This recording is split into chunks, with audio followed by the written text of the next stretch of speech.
Welcome to the Insatiable Lust for Life with Stephen North.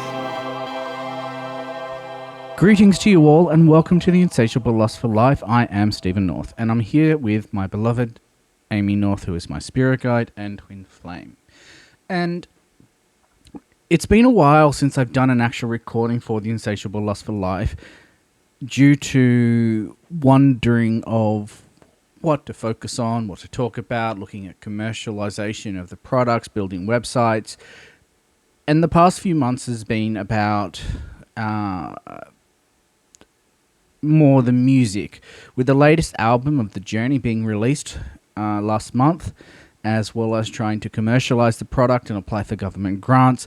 Being a small business that is self-funded can be very, very challenging. And it's been a discussion of late because at the moment you can see that we're trying to do more commercialization into getting this music out there, raising funding to be able to spend more time researching into the therapy that we're creating. I'm looking at networking even more, trying to get more science on board to talk about the light frequencies that we're using within the heart activation music. So challenges is a topic that I really wanted to talk about because in my own experiences over the past few years, challenges have been present. And these challenges are there for growth, not more so for fear, because of fear of losing my home back in 2015, I think it was. Fear of what do I do now? How do I pay my bills? How do I do this? How do I do that? And I've had that for quite a fair bit because the Conscious Living Expo is in November, and even with the opportunities that they've offered lately, unfortunately, it's unable to make that happen because it means that I would need to really push to try and meet the costs to run the expo, and it would be such a challenge to do this that I just went, okay, I need to have a break because there's been so many challenges. So these challenges would be, how do you raise the funds in order to achieve this? Because the last 2 financial years I've had tax returns, and the last one, no. I've not had a tax return because I think I end up having to pay tax because there's been no withdrawals on the superannuation. So being a small business has its limitations. It has its challenges, and it's either you need to find investors or you need to do this or you need to do that.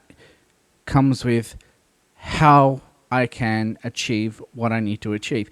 Now, having said that, I have made some great achievements this year with the psychology practice in New York, utilizing the music in their own sessions, in seeing the differences in their clients, discovering that the music helps your brain stop from chattering, which the Blast Awakening articles that I've published talks about, which I'll go into a little bit further.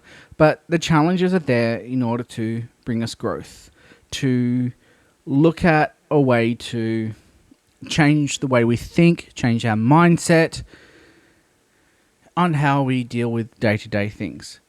So what we're going to do right now is we're going to listen to a song from the latest album called The Journey, and this song is titled The Happy Life of Amy North.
I'm going to continue on talking about money, fear, and resources.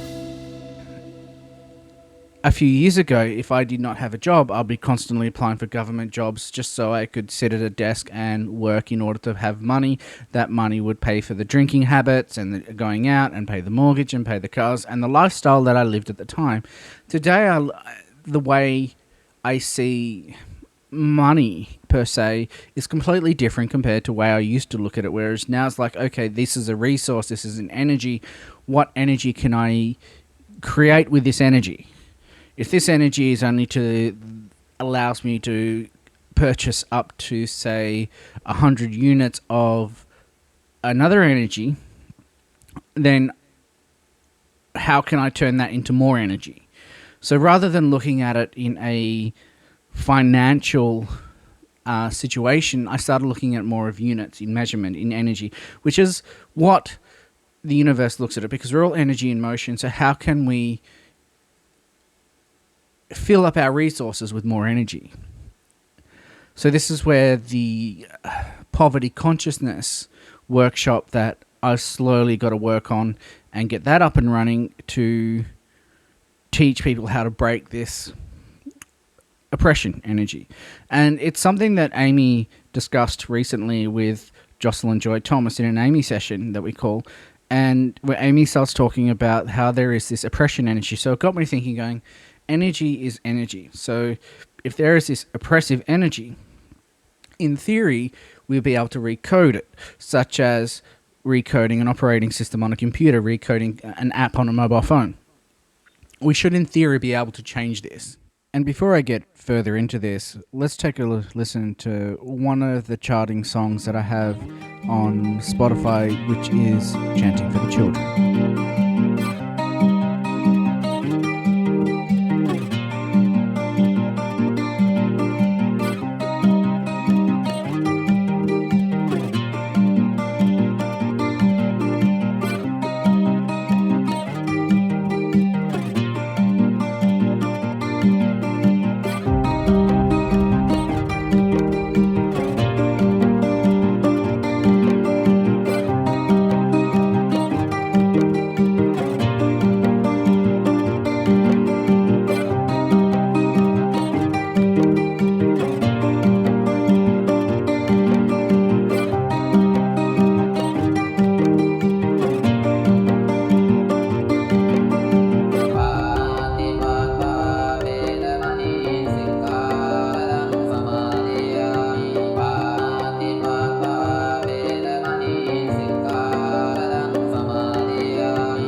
Welcome back to the Insatiable Lust for Life with Stephen North.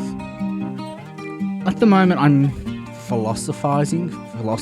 theorizing how to go about doing this, what energies I would need to bring forward, what I would need to code in order to neutralize this oppression energy. Because we're so used to having to work extraordinarily hard, go to the blood and bones, and the story of, at the moment I feel like giving up, something happened, or this person came across, or that happened, and then the rise to stardom happened. And like humble beginnings, which is what a lot of these lessons are about. Like every major artist you have seen always talks about humble beginnings. The story of Eminem as the musician is really all about humble beginnings, that he was, and I've only seen the preview. So, but what I have heard is that he was discovered through two people listening to mixtapes, and that's how they found this sound. And he turned out to be an incredible musician. Life has these obstacles. They're there to teach us. And that's the important thing. It's there to teach us, such as my financial hardship experiences really looked at different ways in order to run a business. Because originally I thought I knew what business was, but because of the hardship, I then went down the path of business mentoring, of looking at the NICE government grant, which is small business microfinancing, and they teach you how to do like SWOT analysis, business proposals, business cases, lots and lots of work. And that really opened my eyes to how to run a business efficiently and effectively. So that hardship of being forced to work for the dole really brought in more change. So hardships are there for change. It brings in experiences such as unity, such as co-creations, equality, things like this. And it's really true, because if we look at experiences that happen to this planet on the global scale, such as World War II, prior, as Amy explained, prior to World War II was more about colonial powers and individual areas, etc., etc., etc.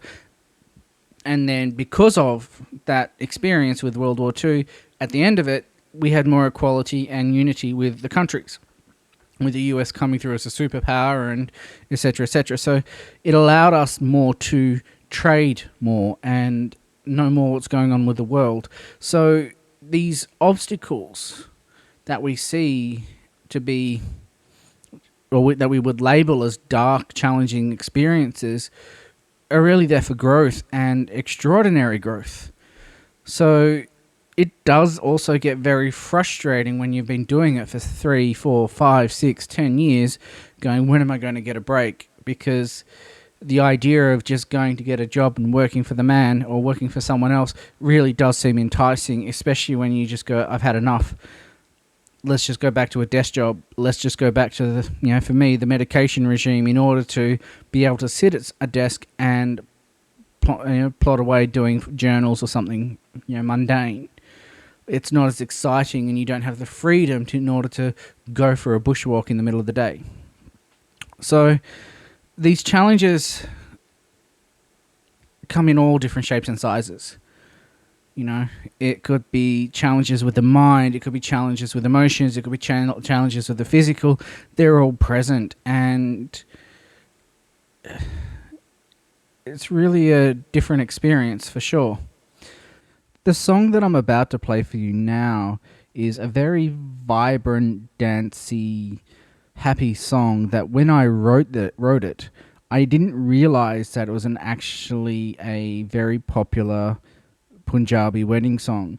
The vocals itself sounded really good, so I wanted to see what I could do with it, and I came up with this creation, or I should say Amy and I came up with this creation. So before I get into it and talk more, here is Bharti Rasika.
we're coming into a period where the New Age era is literally dead, because what I've seen is that a lot of these New Age teachings are no longer relevant. A lot of the old mystical teachings could, in theory, be no longer relevant because we're moving away from an old Earth and into a new Earth. And by a new Earth, we're referring to moving away from the necessity to focus on an electromagnetic system that the planet is. And this is what I've noticed and read recently when I've been publishing The Blast Awakening, that this whole planetary system is based on electromagnetic energy frequencies. And we do this because we can measure it. We can obtain a measurement, such as the radio frequencies, 101.5 FM. That's a hertz in measurement. You move the dial in order to shift the frequencies of the receiver. Now, what happens if we cannot measure that energy and we have to find new utilities or new devices or even new codes of measurement when we're moving into a frequency that cannot be measured, such as similar to electromagnetics. So what we're moving into, the new Earth, is where a lot of the old electromagnetic-based modalities will become obsolete. The teachings based on karma, duality, masculine, feminine will become obsolete. It's all associated with the electromagnetic energy systems. So if we get rid of the electromagnetic system, what have you got left behind? You've got a pure fifth-dimensional energy that talks about unity. It promotes unity. It promotes oneness because, as the masters say through Rebecca Dawson, the new Earth has room for one, and one alone, and that is oneness. So, by the planetary system going through the energetic upgrades that it's going through, the human system's getting the energetic upgrades that we're going, we have to let go of the duality systems. We have to let go of masculine, feminine. We have to let go of the idea of karma. We have to let go of, things that just no longer make sense because they're no longer needed. The energetic practices of ancient history are going to be obsolete because they're no longer necessary because human energy systems have changed. And this is why it's so very important to make sure that if you're going to be in the role of a teacher or a mentor or an enlightened soul, such as what I found out what I am again, is an enlightened soul that has this information, we must make sure that we are not teaching the old because the old is not relevant anymore. And that has been one of my struggles because everyone has given me all this information and I'm sitting there going, this is old, this is not relevant, this is not needed. You get people that are comparing themselves going, well, you're years behind in your ascension work, therefore you must be, I'm better than you, superior. There are these mentalities and attitudes that really aren't helpful at all. And it's saying, the example that I'm using is one that I've experienced where a person is going, well, I'm this, I'm that, I'm this, and these are the categories, and this is everything else, and this is this, and this is that, and I'm just like, who gives a... Who cares? It's not important. The fact that someone goes, well, I was a prophet in Atlantean times, well, I'm sorry, but Atlantean times is non-electromagnetic. You're living in an electromagnetic world.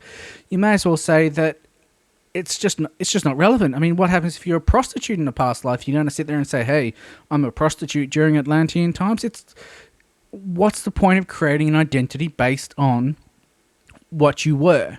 Because today, with the planetary system shifting between the two, between the electromagnetic and we would say more of a scalar energy type, everything in the past is no longer relevant because it's old, it's obsolete.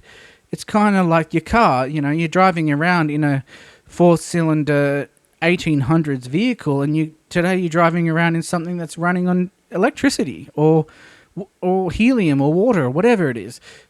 The same mechanics does not apply because there are different systems. And this is what's really important with what is happening on the planet at the moment. You've got so many new systems coming in, such as heart activation music, which is... It's not new. It's been on other planetary systems before. It's a 10th dimensional energy type, but it's new into where we are in this stage of the planetary's evolution. And it's a big step for us, such as, as Cassandra put in the Blast Awakening, from Neanderthal to human was a big evolutionary stage for humanity, and now we're going through another one. So there's so many things that we're going to be seeing over the next few years, but we must assure you that these new modalities that are coming through are relevant to today, and the old ones are relevant to yesterday. So before we continue on, getting towards the end of the show, let's sneak another song in from the Journey album, and this one is called Serenading Amy.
a lot of this information is getting so skewed because of people's identity and personalities and different belief systems, and this is all fourth dimensional stuff. The minefield of the fourth dimension is insane.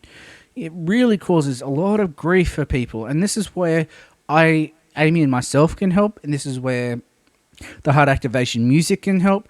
And eventually, when I get this therapy up and running, you'll be able to visit other practitioners in order to help recode the consciousness of the mind, because when things get too much, because depression and grief and financial struggles and hardships and all this sort of stuff really can emotionally hurt, because the physical may hurt, if we're self-sabotaging, the physical can be impacted. If the emotional systems are impacted, the mental systems are impacted.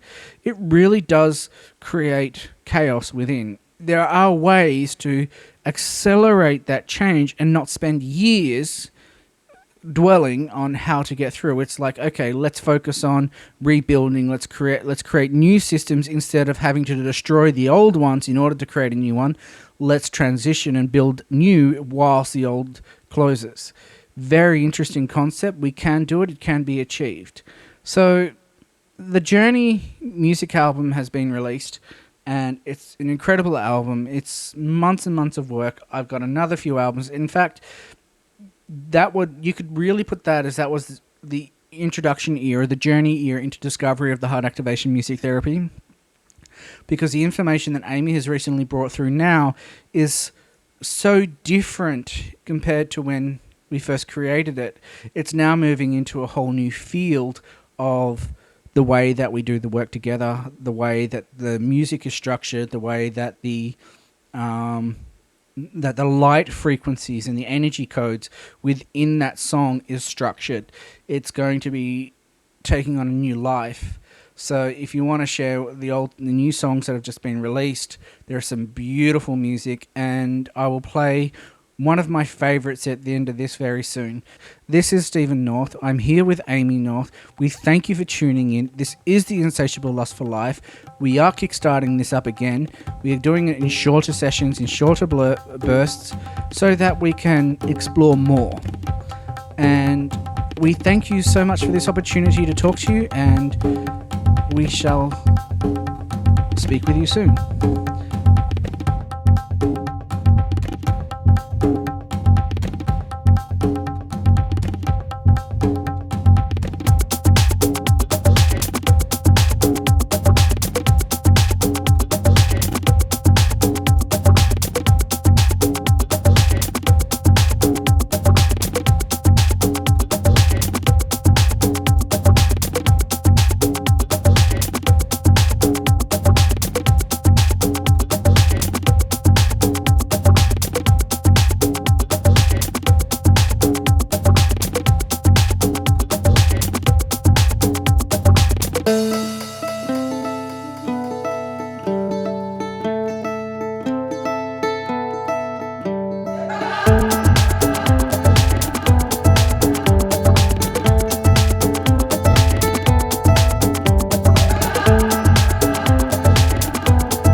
Welcome to the Insatiable Lust for Life with Stephen North.